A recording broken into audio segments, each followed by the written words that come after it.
And there I am on my 46th birthday playing drum and bass and opening Boomtown Fair. To the Bungalow generation.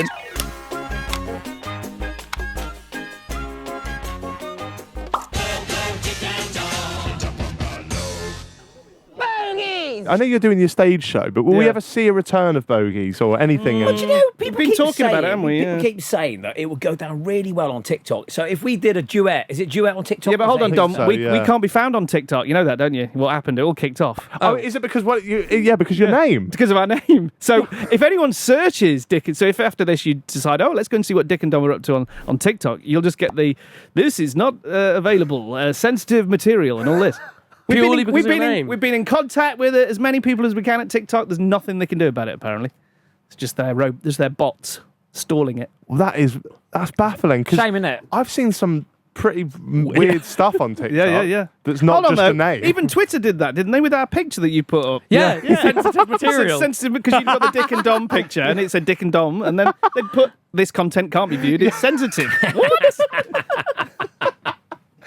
I love it. I suppose that's it. These days, though, like kids wouldn't understand that Dick is short for Richard, which is my name, obviously. Right, you know, for sure. so they just think I've called myself Dick. Yeah. You know, it's Yeah, like, yeah. why did you call yourself Dick? What was I talking?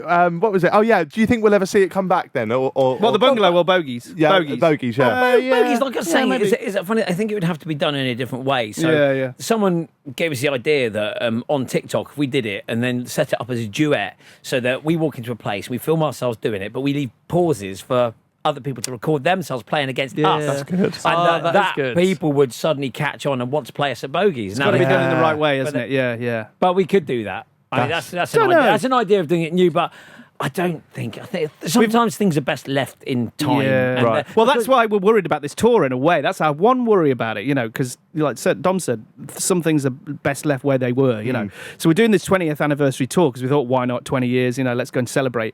So we're a little bit worried. But then we thought, actually, you know what, it will be different because the vibe will be different in the theatre because the contestants won't be 6 to 8 and 9-year-old, 10-year-olds. They'll be 18 to 30-year-olds who've had a couple of beers. Yeah. So the whole thing's going to be a different vibe anyway. So I think it'll be all right The in that message respect. will be we all got older together. Right. And so here we are again. Let's do it all over again. I think if we try to bring it back as a TV show, that's a poison chalice. That's really, That's what I was going to. really hard to do. It's a different product, isn't it? A live show is a completely different product. Totally. But, Yeah. Do you know, we're doing a few O2 venues, you know, over the country, you know, and that'll be people going for a night out and a few beers and then coming to see the childhood, but we'll all be having a laugh together again, you know. It'll be So the good. show is actually aimed at adults now. yeah, I mean, we're not going to start going, you know, swearing or anything or trying to push it even further. Yeah. It's still going to be stupid nonsense on stage, but that's what you want, and that's what you want to see. You want to see stuff you remember and find funny then, you know. Do you get many kids recognise you in the street now? As in, like, far the less. children. Yeah. No, Far not less. really. You've grown up with your audience. Yeah, You yeah, must have exactly. completely seen the demographic of people that come up to you in the street. You get grow one- with you. You get one or two, don't you? Because they've said, I said, and they go, Dick and Dom, Bogies and all that. I said, how do you know about that? And he goes, my mum and dad show me, because they're now at the age that they've had kids, so they're showing their kids it on YouTube. You know, Yeah. this is what I used to watch. But you know? basically, we stopped doing kids' TV about 4 years ago.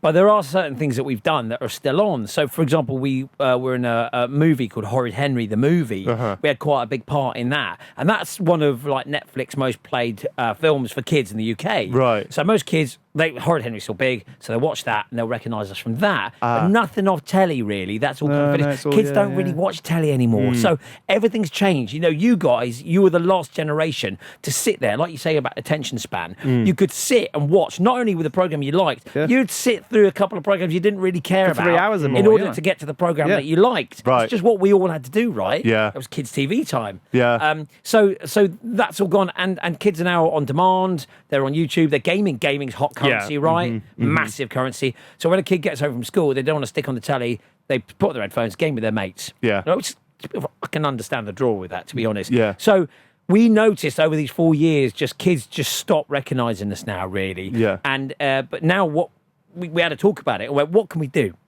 What can we do about this? Let's move with the audience. Let's move with our audience. So then we started DJing more and more and more. And then suddenly, before you know it, we're now in clubs and festivals DJing for all of you But guys. it's what we used to do when we shared a flat as a hobby, really, and now we do it actually professionally. Yes, I've it's brilliant. heard So we about. I've heard about this. Tell me more about this. Well, we How's actually that going? So Right. it's the day before my birthday, and about 3:00 in the afternoon, I've got loads of plans for my birthday. I think, oh yeah, I'm up for a bit of party tomorrow. You know, we get a call about 4:00 in the evening the night before, going from the promoter of Boomtown, which is like the Boomtown Fair, brilliant festival. We know all about it, big festival in Winchester, and he goes, "Do you want to come and open the festival tomorrow?" Like, what?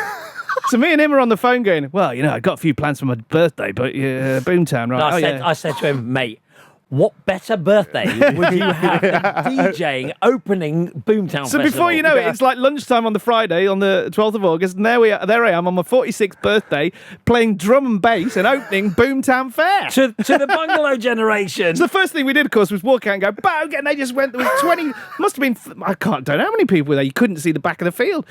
Bogies! They're just all screaming it, going nuts. hell. you shout bogeys, and that's what they expect. Yeah. But then I think what they're probably expecting is you to play some steps or S Club 7. Right. Some Wham, maybe, like Yeah. wedding songs.